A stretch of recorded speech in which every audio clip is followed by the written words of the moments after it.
Hello everyone. Today I will talk about the Chinese economic reform.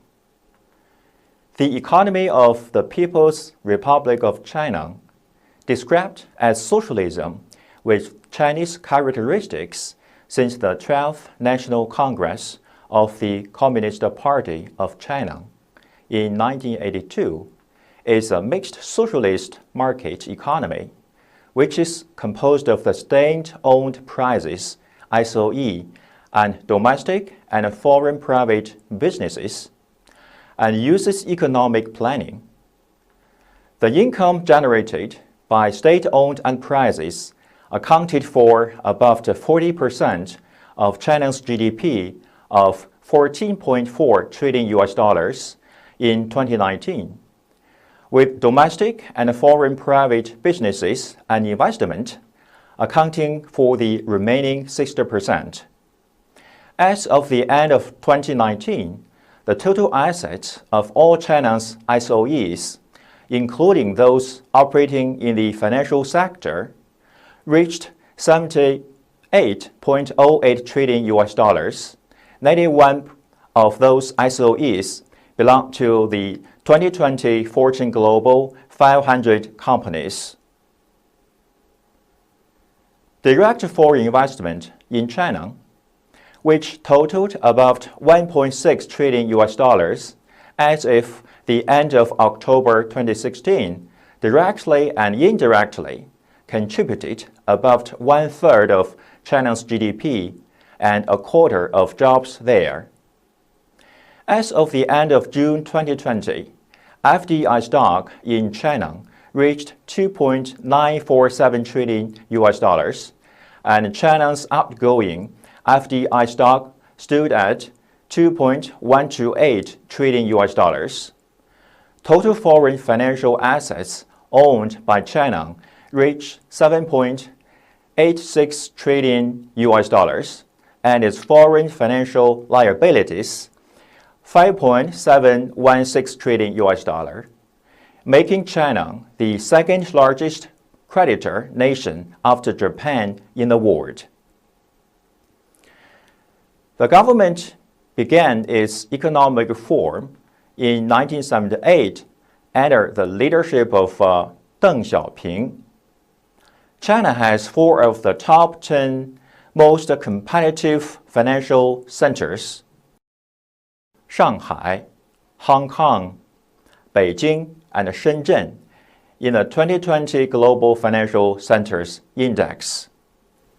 The economy, as of 2019, ranked as the second largest in the world by nominal GDP, and as of 2017, the largest in the world by purchasing power parity. China has the world's fastest growing major economy, with growth rates averaging 10% over 30 years. According to the IMF, on a per capita income basis, China ranked 73rd by GDP per capita in 2019. China's GDP was $14.4 trillion, 99 trillion yuan in 2019. The country has natural resources with an estimated worth of $23 trillion, 90% of which are coal and rare earth metals.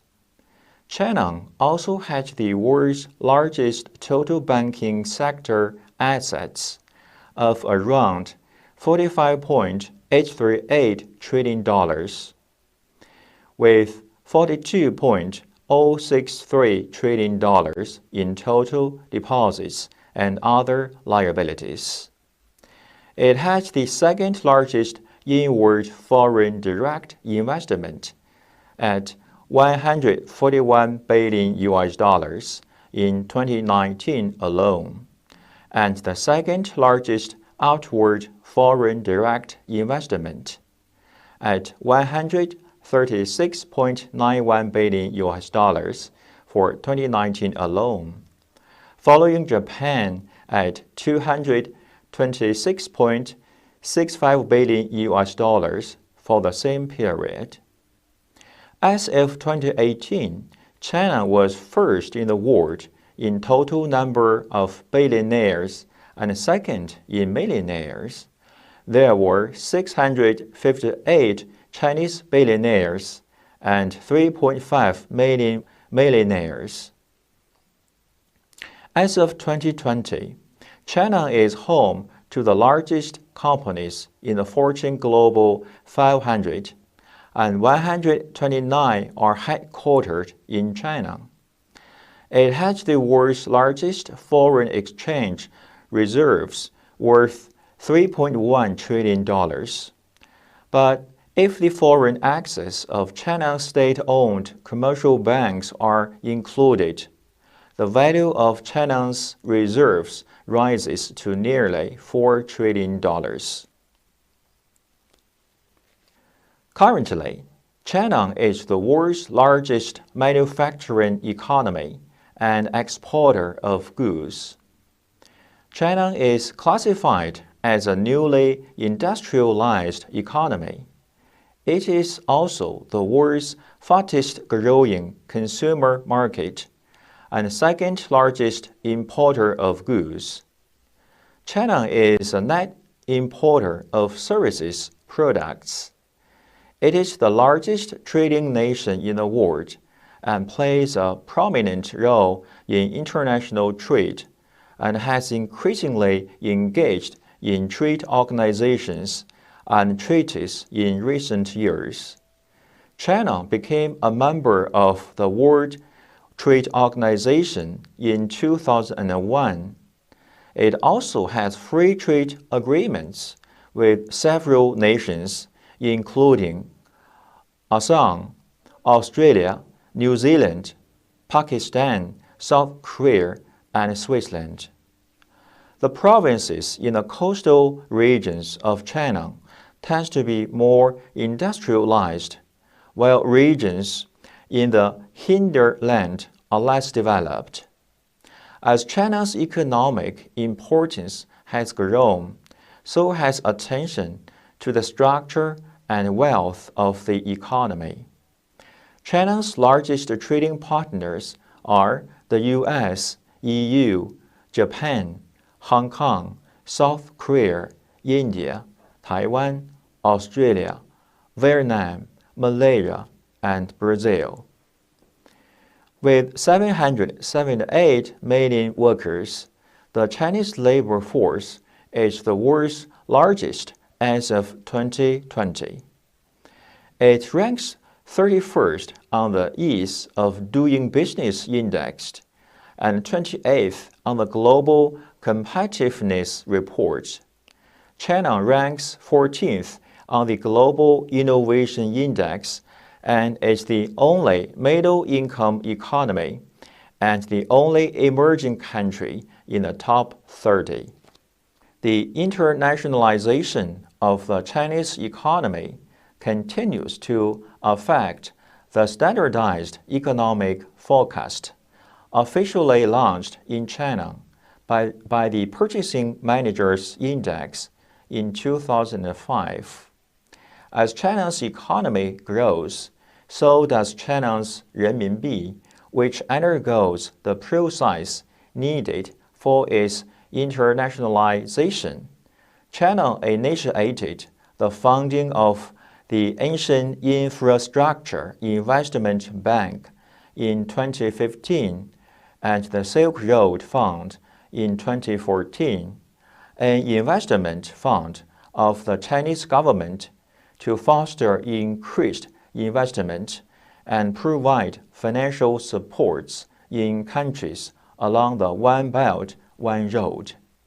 The economic development of Shenzhen has caused the city to be referred to as the world's next Silicon Valley. Second, regional economy and GDP. 2.1 Regional economies. China's unequal transportation system, combined with important differences in the availability of natural and human resources and in industrial infrastructure has produced significant variations in the regional economies of China. Economic development has generally been more rapid in coastal provinces than in the interior. The three wealthiest regions are the Yangtze River Delta in East China, the Pearl River Delta in South China, and Jing-Jin-Ji region in North China. It is the rapid development of these areas that is expected to have the most significant effect on the Asian regional economy as a whole, and the Chinese government policy is designed to remove the obstacles to accelerated growth in these wealthier regions. By 2035, China's four cities, Shanghai, Beijing, Guangzhou, and Shenzhen, are projected to be among the global top 10 largest cities by nominal GDP, according to a report by Oxford Economics. 2.2 GDP by administrative division. There are 34 administrative divisions in China. Below are the top administrative divisions in China, ranked by GDP in 2017. 3. Development of economy. The economic reforms implemented in 1978 helped to propel China into the ranks of the world's major economic powers. To guide economic development, the central government adopts 5-year plans that details its economic priorities and essential policies. Like Japan and South Korea before it, China has grown steadily, raising the income levels and living standards of its citizens, while producing goods that are consumed globally. Between 1978 and 2005, China's per capita GDP grew from $153 to $1,284. Its current account surplus increased more than 12-fold between 1982 and 2004, from $5.7 billion to $71 billion. During this time, China also became an industrial powerhouse, moving beyond initial successes in low-wage sectors like clothing and footwear to the increasingly sophisticated production of computers and automobiles. 4. Regional development. The following strategies are aimed at the relatively poorer regions in China in an attempt to prevent widening inequalities. China Western development, designed to increase the economic situation of the Western provinces through capital investment and development of natural resources. Revitalize Northeast China. To rejuvenate the industrial basis in Northeast China, it covers the 3 provinces of Heilongjiang, Jilin, and Liaoning, as well as the Far Eastern prefectures of Inner Mongolia. Rise of Central China Plan. To accelerate the development of its essential regions, it covers 6 provinces: Shanxi, Henan, Anhui, Hubei, Hunan, and Jiangxi. Third front, focused on the southwestern provinces. Foreign investment abroad. Go global to encourage its enterprises to invest overseas. 5. Course of reforms. The Chinese economic reform refers to the program of economic reforms termed socialism with Chinese characteristics and socialist market economy in the People's Republic of China. The reforms were started by reformists led by Deng Xiaoping on December the 18th, 1978. Then the reform was revived after Deng Xiaoping's southern tour in 1992. In 2010, China overtook Japan as the world's second largest economy. Before the reforms, the Chinese economy was dominated by state ownership and central planning. From 1950 to 1973, Chinese real GDP per capita grew at a rate of 2.9% per year on average.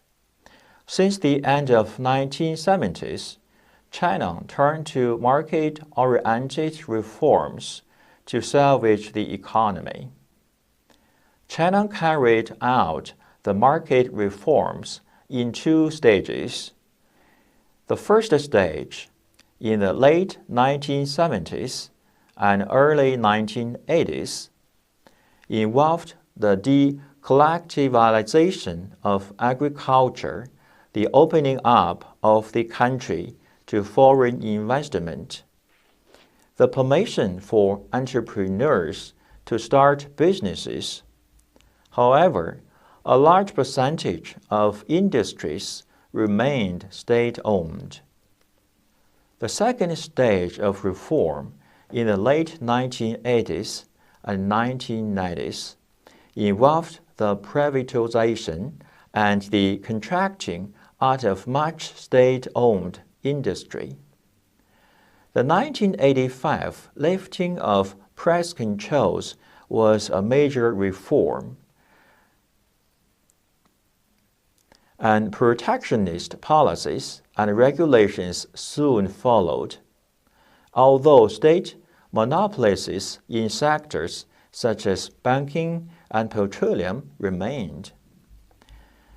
In 2001, China joined the World Trade Organization, WTO.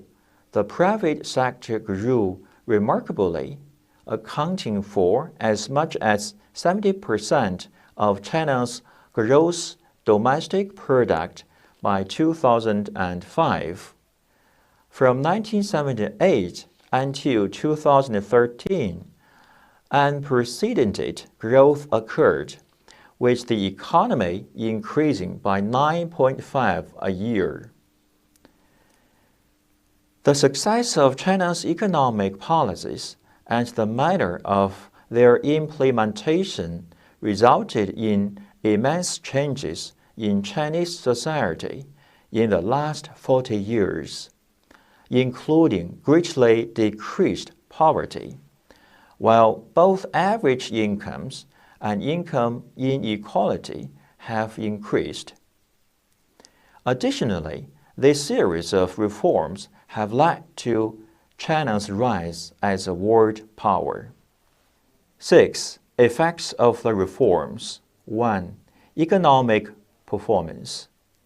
After 4 decades of reform, China's economy experienced one of the world's biggest booms. Agriculture and light industry have largely been privatized, while the state still retains control over some heavy industries. Despite the dominance of state ownership in finance, telecommunications, petroleum, and other important sectors of the economy, private entrepreneurs continue to expand into sectors formerly reserved for public enterprise. Prices have also been liberalized. China's economic growth since the reform has been very rapid, exceeding the East Asian tigers. Since the beginning of Deng Xiaoping's reforms, China's GDP has risen tenfold. The increase in total factor productivity, TFP, was the most important factor, with productivity accounting for 40.1% of the GDP increase, compared with a decline of 13.2% for the period 1957 to 1978.